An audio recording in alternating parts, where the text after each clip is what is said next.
In this video, you will learn how to control what data shows in Airbnb reviews. Log into Airbnb, open the Airbnb app or website, then sign into your account using your credentials. Go to the account settings, click on your profile icon, select account from the drop-down menu. Select privacy and sharing. Navigate to the privacy and sharing section in your account settings. Adjust review visibility options.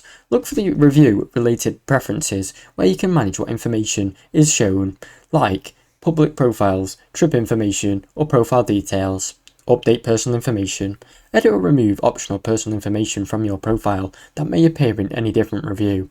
Save your changes. Confirm and save the updated settings to ensure that only data you want visible in connection with your review. Now you know how to easily control what data shows in your Airbnb reviews. Thanks for watching. Don't forget to like and subscribe.